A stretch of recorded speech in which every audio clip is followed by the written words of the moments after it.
Akshita and welcome back to my channel. In this video, we are going to cover the chapter which was left in the last video, जो कि हमारा बच गया था. कौन सा था? Coordination compound. उसको कंप्लीट करने वाले हैं.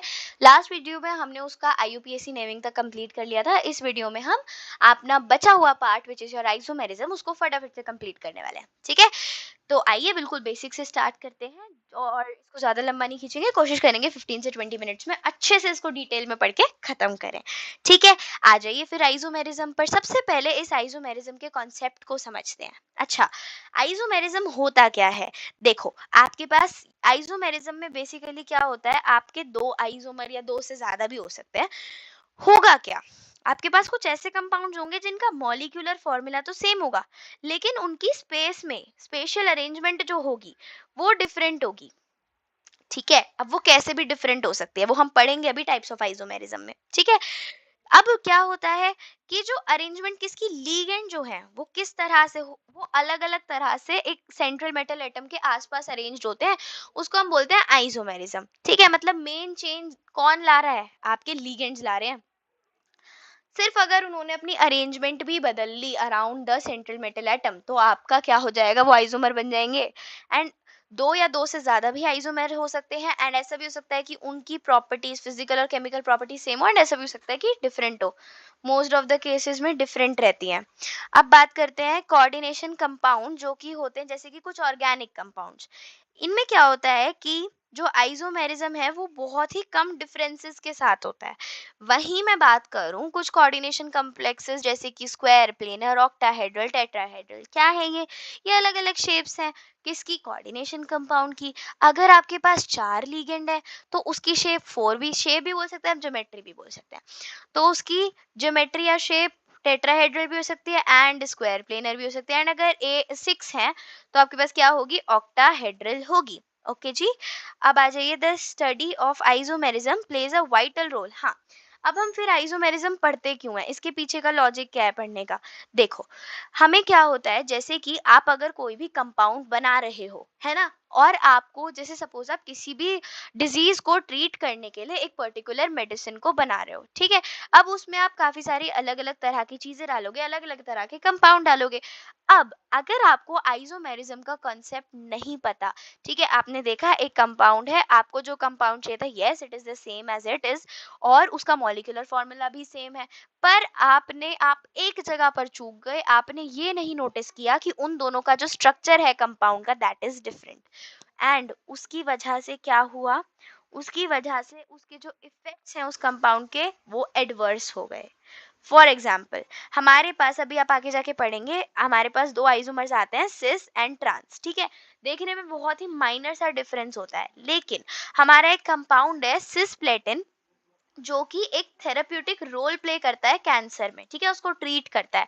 लेकिन अगर हम उसी के आइसोमर की बात करें जो कि है ट्रांसप्लेटिन, तो वो कैसा होता है? वो टॉक्सिक होता है. ठीक है, तो इसीलिए इतने छोटे छोटे माइनर चेंजेस की वजह से कितने एडवर्स चेंजेस आ सकते हैं आपके एक पर्टिकुलर कंपाउंड में, उसको अच्छे से स्टडी करने के लिए हम पढ़ते हैं आइसोमेरिज्म. तो देखो, आपने एक चीज तो अभी तक नोटिस की होगी कि इनका मॉलिक्यूलर फॉर्मूला भी सेम है, इनका स्ट्रक्चरल फॉर्मूला भी सेम है. तो डिफरेंस आया कहाँ? डिफरेंस आया कि लीगेंड्स किस तरह से अरेंज्ड है around the central metal atom. तो देखो, सिर्फ लीगेंड्स ही कितना इंपॉर्टेंट रोल प्ले कर रहे हैं आपके किसी भी पर्टिकुलर कंपाउंड के इफेक्ट्स पे, उसकी फिजिकल प्रॉपर्टीज पे, उसकी केमिकल प्रॉपर्टीज पे. ठीक है, तो अब आ जाते हैं हम टाइप्स ऑफ आइसोमेरिज्म पे. तो अब हम अलग अलग तरह के आइसोमर्स पढ़ेंगे, जिसमें सबसे पहला है हमारे पास स्ट्रक्चरल आइसोमर. ठीक है, अब स्ट्रक्चरल आइसोमर को आप नाम से देखिए, वो वाले आइसोमर जिनका स्ट्रक्चरल ही डिफरेंट हो वो कैसे होंगे? Structural isomers. देखो, तो ये वो वाले आइसोमर है जिनमें नंबर ऑफ एटम तो सेम है, लेकिन बॉन्डिंग पैटर्न डिफरेंट है. मॉलिक्यूलर फॉर्मूला भी सेम होगा, लेकिन स्ट्रक्चरल अरेंजमेंट डिफरेंट होगी. तो यहाँ पर आपको कौन सी बात याद रखनी है कि बॉन्डिंग पैटर्न्स ही डिफरेंट है. ठीक है, अब लीगेंड्स तो सेम होंगे. ठीक है, लीगेंड सेम होंगे, लेकिन वो ना सेंट्रल मेटल एटम से थोड़े अलग तरह से बॉन्डेड होंगे. किस तरह से अलग तरह से बॉन्डेड होंगे वो हम पढ़ते हैं. तो चार तरह के स्ट्रक्चरल आइसोमर्स है हमारे पास, उन्हें पढ़ते हैं. सबसे पहले आता है आयनाइजेशन आइसोमेरिज्म. नाम से देखिए, आयनाइजेशन आइसोमेरिज्म मतलब यहाँ पे कुछ आयनाइजेशन हमें करनी होगी। यानी कि जब आपका मॉलिक्यूलर फॉर्मूला तो सेम हो, लेकिन जब आप उन दोनों कंपाउंड्स को आयनाइज करो तो जो आयंस बने वो डिफरेंट बने। उस तरह के आइसोमर्स को हम बोलते हैं आयनाइजेशन आइसोमर्स। ठीक है, कैसे होता है ये देखो, जैसे कि आपका एक एक कंपाउंड है, ठीक है, इसको अगर मैंने एक कोऑर्डिनेशन कंपाउंड की तरह लिखा, सब कुछ जितने भी एलिमेंट्स है सब कुछ सेम है, एवरीथिंग इज सेम, जस्ट हमने क्या किया, एक ब्रोमीन को एक बार तो इस ब्रैकेट के अंदर ले लिया, एक बार इस ब्रैकेट के बाहर ले लिया। लास्ट वीडियो में मैंने बहुत अच्छे से समझाया था कि जब भी आप आयनाइजेशन करते हो किसकी, कोऑर्डिनेशन कंपाउंड की, तो जो ब्रैकेट के अंदर वाली एंटिटी होती है वो आयनाइज नहीं होती। तो इस कंपाउंड में जब आप आयनाइजेशन करेंगे तो न्यूट्रल ही रहेगा सब कुछ, आयनाइजेशन नहीं होगी। वहीं पर यहाँ पर जब आप करेंगे तो आपको बी आर कैसे मिल जाएगा, बी आर माइनस की तरह, और ये वाले कंपाउंड पे क्या आ जाएगा, प्लस, यानी कि आपको दो आयंस मिल गए। ठीक है, तो देखो आयंस में चेंज हो गया, आपके कंपाउंड बिल्कुल सेम है, मॉलिक्यूलर फॉर्मूला भी सेम है, बट आयंस डिफरेंट है, इसीलिए हो गया आयनाइजेशन आइसोमेरिज्म। लिंकेज में क्या होता है, लिंकेज आइसोमेरिज्म एसोसिएटेड है एक डिफरेंट तरह के लिगेंड से जिन्हें हम बोलते हैं एम्बिडेंटेड लिगेंड्स। एम्बिडेंटेड लिगेंड्स कौन से होते हैं, ये वो वाले लिगेंड्स होते हैं जिनको जो बॉन्ड तो एक ही एटम से बनाते हैं, लेकिन वो एटम उस पर्टिकुलर लिगेंड में जितने एटम होंगे they are capable of making bond with the central metal atom.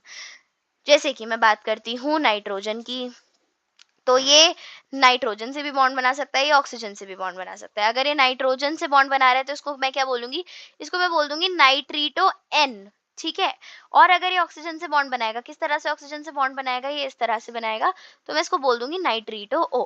Similarly हमारे पास साइनाइड होता है, अगर ये कार्बन की तरफ से बॉन्ड बनाएगा उसको मैं बोलती हूँ साइनाइड, अगर ये नाइट्रोजन की तरफ से बॉन्ड बनाएगा तो मैं इसको बोल दूंगी आइसोसाइनाइड। इसी तरह के हमारे पास जो डिफरेंट डिफरेंट तरह के लिगेंड्स होते हैं जो कि आपने अलग अलग मेटल से, वो अलग अलग एलिमेंट से क्या कर सकते हैं, बॉन्ड बना सकते हैं, उसको हम बोल देते हैं एम्बिडेंटेड लिगेंड्स। तो जहां पर भी आपको दिख जाए एम्बिडेंटेड लिगेंड, समझ जाइए कौन से वाला आइसोमेरिज्म है, लिंकेज आइसोमेरिज्म, क्योंकि वो अलग अलग तरह से लिंक कर रहे हैं, है ना, अलग अलग तरह से बॉन्ड बना रहे हैं, डिफरेंट एटम से बॉन्ड बना रहे हैं, जबकि molecular formula is same. Example देखिए, ये वाला आपका एक कंपाउंड है, इसमें ये नाइट्रोजन की तरफ से बॉन्ड बना रहा है, यानी कि ये नाइट्रीटो एन है, और आपको कैसा कंपाउंड मिल रहा है, एक येलो कलर्ड कंपाउंड मिल रहा है। वहीं पे दूसरे वाले में देखो ये ऑक्सीजन की तरफ से बॉन्ड बना रहा है, यानी कि ये नाइट्रीटो ओ है। सिर्फ इसी वजह से जो कॉम्प्लेक्स है उसका कलर भी चेंज हो गया, वो कैसा कलर का हो गया, रेड कलर्ड कॉम्प्लेक्स हो गया। ठीक है, so this is your example of linkage isomerism. अब आप आ जाइए कोऑर्डिनेशन आइसोमेरिज्म पे। कोऑर्डिनेशन आइसोमेरिज्म क्या होता है, जब आपके दोनों अनायन और कटायन कोऑर्डिनेशन एंटिटी में प्रेजेंट हो, तो आप क्या बोलोगे कि यहाँ पर जो आइसोमेरिज्म पॉसिबल है वो कौन सा है, कोऑर्डिनेशन आइसोमेरिज्म। जैसे कि देखो, ये वाला आपका कटायन, एक कटायन होगा एक अनायन होगा, एंड दोनों के दोनों आप देख सकते हो कोऑर्डिनेशन ब्रैकेट्स के अंदर है, ये देखो ये भी ब्रैकेट के अंदर है और ये वाला आयन भी ब्रैकेट के अंदर है। ठीक है, तो ये दोनों कैसे, एक ये कंपाउंड हो गया और एक ये कंपाउंड हो गया, ये आपस में कैसे हैं, ये आपस में है कोऑर्डिनेशन आइसोमेरिज्म। क्या चेंज हुआ, देखो बस लिगेंड्स ने इंटरचेंज कर लिया, बाकी एवरीथिंग इज सेम। तो ये कैसे हो गए कोऑर्डिनेशन आइसोमेरिज्म, जब आपके दोनों ही अनायन और कटायन ब्रैकेट के अंदर एज कोऑर्डिनेशन एंटिटी प्रेजेंट हो तो उसको हम बोल देते हैं कोऑर्डिनेशन आइसोमेरिज्म। नेक्स्ट आता है हमारे पास हाइड्रेशन या फिर सॉल्वेट आइसोमेरिज्म। हाइड्रेशन, जब भी आप हाइड्रेशन का नाम सुनते हो तो आपको लगता है थोड़ा थोड़ा कुछ पानी से रिलेटेड है। यस, यहाँ पर फिर पानी से ही रिलेटेड है। जब आपके वाटर मॉलिक्यूल्स में चेंजेस आए तो उसको हम बोलते हैं हाइड्रेशन आइसोमेरिज्म। फॉर एग्जाम्पल, यहाँ पे आपके पानी के 6 कॉम्प्लेक्स एज लिगेंड अंदर ही प्रेजेंट है, बाहर एक भी नहीं है, तो आपको एक वॉयलेट कलर का कॉम्प्लेक्स दिख रहा है। वहीं पर यहाँ पर आपके सिर्फ 5 पानी के मॉलिक्यूल्स अंदर हैं और एक बाहर कर दिया, तो आप देखो कि आपको एक ग्रे ग्रीन कलर का कॉम्प्लेक्स मिल गया। ठीक है, अब हम आ जाते हैं, पहले हमने पढ़ा structural isomerism, now we are going to study stereo isomerism. ठीक है, तो स्टीरियो आइसोमेरिज्म क्या होता है, इसमें भी नंबर ऑफ एटम सेम होंगे और बॉन्डिंग भी सेम होगी। स्ट्रक्चरल में क्या हो रहा था, बॉन्डिंग पैटर्न्स की वजह से ही वो आइसोमर बन रहे थे, बट यहाँ पर क्या है, यहाँ पर तो नंबर ऑफ एटम भी सेम है, बॉन्डिंग ऑफ लिगेंड भी सेम है, तो डिफरेंस क्या आ रहा है, डिफरेंस आ रहा है 3D स्पेस में, समझ रहे हो आप, यानी कि स्पेशल अरेंजमेंट में चेंज है। इसीलिए इस तरह के आइसोमेरिज्म को हम बोलते हैं स्टीरियो आइसोमेरिज्म। तो स्टीरियो आइसोमेरिज्म हमारे पास है दो तरह के। सबसे पहला आता है सिस एंड ट्रांस, जो कि मैंने आपको आइसोमेरिज्म के स्टार्टिंग में बताया था, है ना। तो सिस एंड ट्रांस आइसोमेरिज्म कौन से होते हैं? देखो, सिस और ट्रांस, सिस और ट्रांस में क्या होता है? सबसे पहली बात, सिस वो होते हैं जब आपको दो लिगेंड सेंट्रल मेटल एटम के बिल्कुल आमने सामने दिखाई दे, तो सिस। एंड अगर they are present diagonally to each other, तो वो ट्रांस। यानी कि मैं कहना चाह रही हूँ कि सिस आइसोमेरिज्म में क्या होता है, जो सेम लिगेंड्स होते हैं वो एक दूसरे से 90 डिग्री पे होते हैं। लेकिन ट्रांस में क्या होता है, जो सेम लिगेंड्स होते हैं वो एक दूसरे से 180 डिग्री के एंगल पे होते हैं। ठीक है। अब आपको क्या याद रखना है कि ये कौन बनाता है? टेट्राहेड्रल कॉम्प्लेक्स इस तरह का आइसोमेरिज्म शो नहीं करते। So this is a very important part. आपसे एमसीक्यूज में पूछा जा सकता है कि टेट्राहेड्रल कॉम्प्लेक्सेस किस तरह के आइसोमेरिज्म को शो नहीं करते। So they do not show cis and trans isomerism. You must remember this point. ठीक है। तो क्या होता है, सिर्फ आपके ऑक्टाहेड्रल कॉम्प्लेक्सेस ही इसको शो करते हैं। ठीक है। देखो वही लिखा है यहाँ पे कि ट्रांस आइसोमेरिज्म में जो लिगेंड्स हैं वो सेंट्रल मेटल एटम से किस तरह से डायगोनली ऑपोजिट होंगे, यानी कि 180 डिग्री का एंगल बनाएंगे। अभी मैं इसके एग्जांपल आपको दिखाऊंगी अच्छे से। ठीक है। वहीं पे सिस में क्या होता है, वो बिल्कुल सेम साइड पे होते हैं। ठीक है। और जो लिगेंड, दो लिगेंड के बीच का डिस्टेंस होता है दैट इज मिनिमम, और ट्रांस में दो लिगेंड के बीच का डिस्टेंस मैक्सिमम होता है। ठीक है। तो ये आपका सिस एंड ट्रांस का ही थोड़ा सा डिटेल्ड वर्जन है, वही सब समझाया हुआ है इसमें। अब आप ये देखो, ये वही वाला एग्जांपल है जो मैंने आपको स्टार्टिंग में बताया था। ये होता है आपका सिस प्लेटिन एंड ये होता है आपका ट्रांस प्लेटिन। वहीं तो आपका जो सिस प्लेटिन होता है, इसकी एक थेरेप्यूटिक वैल्यू है, आप कैंसर में इसको ट्रीटमेंट के लिए यूज कर सकते हैं। If I talk about the transplatin, तो उसकी कोई थेरेप्यूटिक वैल्यू नहीं है। इंस्टेड वो कैसा है, it is very toxic in nature. ठीक है जी। ये देखिए, these are the examples of cis and trans isomerism. देखो यहाँ पर आप देखो कि जो सेम सेम लिगेंड्स है, ये भी क्लोरीन है एंड ये भी क्लोरीन है, ये आपका NH3 है एंड ये भी आपका NH3 है। ये देखो, ये जो सेम सेम है ये एक ही साइड है ना। और कितना एंगल बन रहा है इनके बीच का एंगल, दिस इज 90 डिग्री का बनेगा। ठीक है। वहीं पर तो ये कौन सा हो गया, हो गया आपका सिस। ठीक है। और ये दोनों क्लोरीन जो सेम लिगेंड्स हैं वो अपने एक दूसरे से मिनिमम डिस्टेंस पे हैं। ये अमाइन भी एक दूसरे से मिनिमम डिस्टेंस पे हैं। यहाँ पे देखिए, ये वाले जो सेम सेम लिगेंड है क्लोरीन क्लोरीन कैसे हैं, डायगोनली ऑपोजिट है एक दूसरे के। कितने डिग्री पे है, 180 डिग्री पर है ये, राइट। यहाँ पे भी देखो NH3 कितने डिग्री पे है एक दूसरे से, 180 डिग्री पर। तो अब आप समझे ये वाली कौन सी हुई, जब एक दूसरे से ट्रांस मतलब डायगोनली ऑपोजिट हो तो उसको हम बोलते हैं ट्रांस आइसोमेरिज्म। और यहाँ पर ये जो सेम लिगेंड्स हैं ये एक दूसरे से मैक्सिमम डिस्टेंस पर प्रेजेंट है, सिस में मिनिमम डिस्टेंस पर प्रेजेंट होते हैं। ये एक और एग्जांपल है। देखो NH3 on the same side, यहाँ पे NH3 on the different side. ठीक है। सॉरी, हाँ सही तो बताया। NH तो ये कौन सा हो गया, ये वाला हो गया trans and this one is of your cis. देखो दिख रहा है ना। चलो अब आप आ जाइए आगे। अब आ जाइए आप ऑप्टिकल आइसोमेरिज्म पर। ऑप्टिकल आइसोमेरिज्म में क्या होता है, यहाँ पर आती है आपकी कायरल वाली बात। Chiral optical isomerism. देखो आपने पढ़ा होगा 11th में भी, dextro rotatory and laevo rotatory. जब आप एक कंपाउंड को लेफ्ट साइड रोटेट कर देते हैं तो उसको हम बोलते हैं लीवो रोटेटरी, एंड जब हम किसी कंपाउंड को राइट साइड रोटेट करते हैं तो हम उसको बोल देते हैं डेक्स्ट्रो रोटेटरी, है ना। ये बेसिकली कुछ नहीं होती, एक दूसरे की मिरर इमेजेस होती है। मतलब अगर मैं बोल रही हूँ कि यहाँ पर एक ये कार्बन है, फॉर एग्जाम्पल दे रही हूँ मैं, बस ये H यहाँ पर है इसका हाइड्रोजन, ठीक है, फॉर एग्जाम्पल, एंड इसका क्लोरीन यहाँ है। ये मत बोलना कि मैंने बॉन्ड पूरे नहीं किए, सिर्फ दो ही दिखाए हैं, अभी सिर्फ मैं एग्जांपल दे रही हूँ। अब मैं इसकी मिरर इमेज बनाऊं तो हमें पता है मिरर इमेज में क्या होता है, ये ऑपोजिट हो जाता है। तो ये H यहाँ हो जाएगा एंड ये Cl यहाँ हो जाएगा। तो ये आपने पढ़ा होगा 11th में भी, यही होता है laevo rotatory and dextro rotatory. ठीक है। यहाँ पर ये राइट साइड पे आ गया तो यानी कि डेक्स्ट्रो रोटेटरी है, ये लेफ्ट साइड में है तो ये हो जाएगा आपका लीवो रोटेटरी। ठीक है। तो यहाँ हम बात करते हैं ऑप्टिकल रोटेशंस की। तो जब मिरर इमेजेस में डिफरेंस आती है बस, तो उनको हम कौन सी, डेक्स्ट्रो एंड लीवो रोटेटरी में लेते हैं, और इस तरह के आइसोमेरिज्म को बोला जाता है optical isomerism. I hope it is clear. आगे आ जाइए अब। देखो ये है एग्जाम्पल ऑफ व्हाट, आपका ये एग्जाम्पल है dextro rotatory and laevo rotatory का। देखो यहाँ पर ये आपका जो ईन, ये क्या है, इथिलीन डायमीन बताया था आपको लास्ट वीडियो में, है ना। ये कौन से होते हैं, ये आपके बाइडेंटेट लिगेंड्स होते हैं। देखो यहाँ पर ईन आपका इस साइड था, तो जब आप इसी मिरर इमेज बनाओगे तो ईन इस साइड आ जाएगा, NH3 इस साइड था, मिरर इमेज बनाओगे तो NH3 इस साइड आ जाएगा। ये दो क्लोरीन इस साइड थे, मिरर इमेज बनाओगे तो इस साइड आ जाएंगे। एंड NH3 आपका इस साइड था तो वो इस साइड आ गया। तो बस आपको मिरर इमेज बनानी है, वही आपके कौन से ऑप्टिकल आइसोमर्स होते हैं। यहाँ पे भी देखो ईन यहाँ था तो ईन यहाँ आ गया, NH3 यहाँ था तो वो यहाँ आ गया, ये दो क्लोरीन यहाँ थे तो ये दोनों यहाँ आ गए।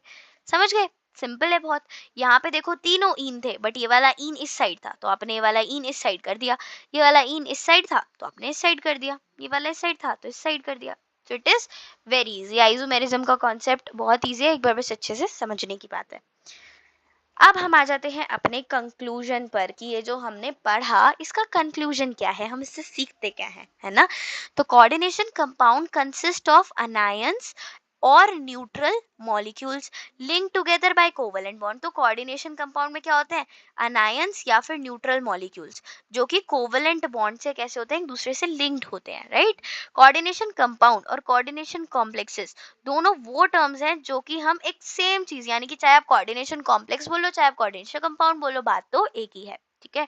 जो लीगेंड्स होते हैं, लीगेंड्स क्या होते हैं, लीगेंड्स वो मॉलिक्यूल्स होते हैं जो कि सेंट्रल मेटल एटम से अटैच्ड होते हैं, ठीक है जी। इन्हें हम कॉम्प्लेक्सिंग एजेंट्स भी बोलते हैं।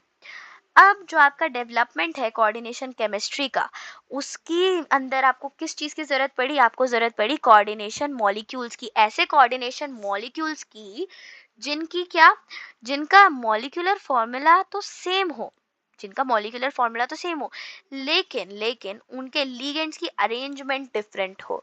और इस तरह की चीजों को हमने बोला आइसोमर्स, ठीक है।